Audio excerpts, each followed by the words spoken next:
रत्नागिरी जिल्ह्यामध्ये प्रथमच ग्रामीण कृषी आणि सहकार साहित्य संमेलन दिनांक 13, 14 आणि 15 फेब्रुवारी रोजी होणार आहे।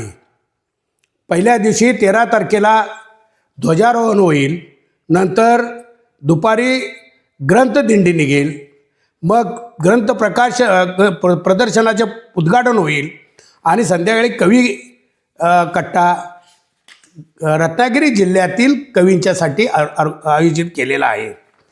या कार्यक्रमामध्ये पहिल्या दिवशी म्हणजे 14 तारखेला एक ग्रामीण साहित्यातील कोकण एक सागर देशपांडे यांच्या अध्यक्षतेखाली एक परिसंवाद आपण आयोजित केला आहे। ते झाल्यानंतर ग्रामीण साहित्य काल आणि आज आणि उद्या याचे डॉक्टर राजन गवस म्हणून अत्यंत एक प्रसिद्ध लेखक आहेत ग्रामीण साहित्यातील, ते त्याचे अध्यक्ष आहेत। त्याचप्रमाणे ग्रामीण कथा कथन होणार आहे, अत्यंत चांगला कार्यक्रम, त्याचे अध्यक्ष आहेत आप्पासाहेब खोत। सहकार साहित्य व सहकारातून समृद्धी या सहकारातील विषयाचे तज्ज्ञ यांचाही एक सत्र होणार आहे, चर्चासत्र होणार आहे, त्याचे अध्यक्ष आहेत प्रमोद कर्नाड। नंतर संध्याकाळी कवी संमेलन होणार आहे, त्याचे अध्यक्ष आहेत संजय चौधरी। अशा रीतीनं त्या दिवशी आपण कोकणातील एक वैशिष्ट्य म्हणून रात्री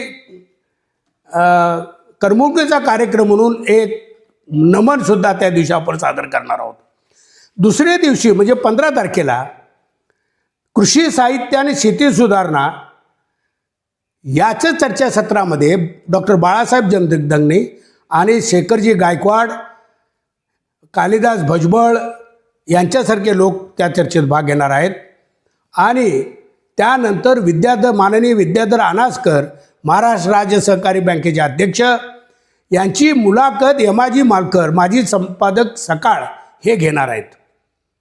अत्यंत महत्त्वाचा आणि ज्वलंत विषय महाराष्ट्रातला म्हणजे आत्महत्या शेतकऱ्यांच्या। या विषयावर आता आत्महत्या थांबवूया या विषयाचा परिसंवाद त्याचे अध्यक्ष आहेत पद्मश्री पोपटरावजी पवार। त्यामध्ये भाग घेणार आहेत माननीय डॉक्टर शरद गडाख, पाशा पटेल, जालिंदर पाटील, राजेंद्र कुंभार, जयदेव बर्वे, जयू भाटकर आणि लातूरचे विद्यानंद सागर महाराज। याचं सूत्रसंचालन करणार आहेत अरुण इंगवले।